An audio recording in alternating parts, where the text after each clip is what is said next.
and we've got Obsidian in blue, and Noodles is playing Marth, and we've got Noodles in as Corrin. So, like, tell me about how you would commentate this. Like, what things are you looking for out of these two players in this match? So I think fresh out of the gate, I'm going to talk about Marth here. Marth is a character. He's pretty much been good since he's been in Smash. He's been good in Melee.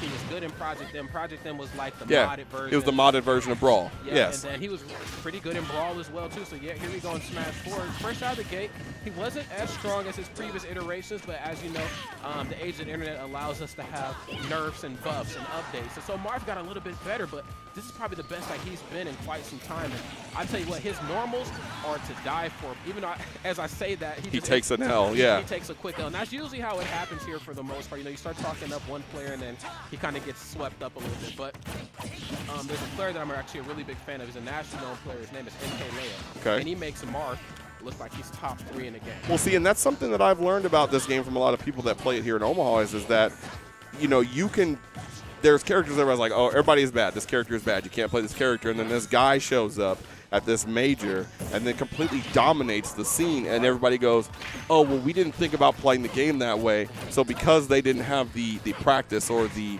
information about how this character interacts, somebody broke the mold. I think there's a character or a player named Fox, Sonic Fox or something like that. Yes, Sonic Fox. That is like one of the best. Injustice. Yeah. NRS, yes. Sir. Yes. So like that's a big way of looking at this. Like you're talking about Marth and his lacking in certain areas, but if you find the character and you can overcome their weaknesses and capitalize on the good things about him, like here we are. We got Marth taking the L off of Corrin. So like there's ways to get around it, but is that always the best way of doing it? Is it the best way of looking at it? Right. You know, and I'm going to go ahead and like chime in on that because I actually agree 100%. You know, Sonic Fox, I'm glad you used him as an example because he's somebody that I've crossed paths with a few times. I get to work the Dream Hack, I work Combo Breaker a few times, CEO, so on and so forth. And obviously he's there.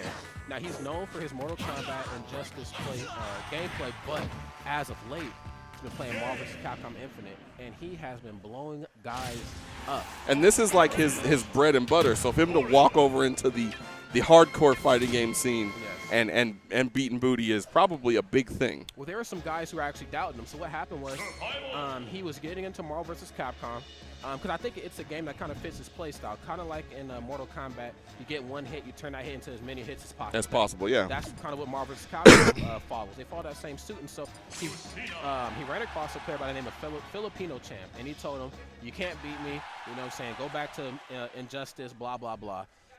Instead of him, you know, kind of getting down on himself, he used that as like fuel. As fuel to overcome him. And he beat this man in 2 first attempts. Oh wow! And I was at the big house. I was in Michigan working a Smash event, and I'm watching the stream. And it's I think it was like the Bum 16 Twitch channel or something, like the big New York Weekly. And he played F Champ, and he blew him up.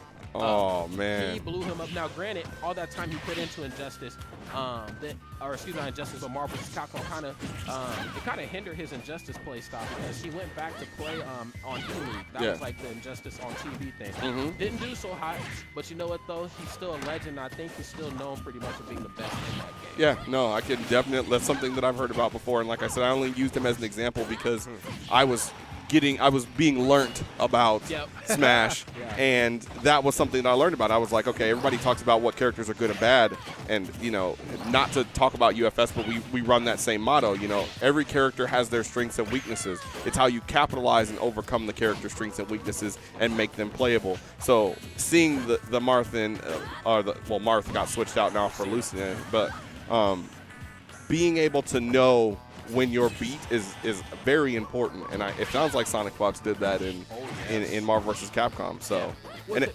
I know, and you're absolutely correct. He did do that, and you know, looking back at kind of like the history of Smash, when Smash 4 came out, the only people that were really topping at events were like the Brawl legends, because Smash 4 is a game that plays probably more very similar to Brawl as opposed to like than Melee. Yeah, but you know, that was like late 2014, early 2015, but then as the event started to go on, like you said, there were players who kind of broke the mold. They're like, wait a second, you guys are legends.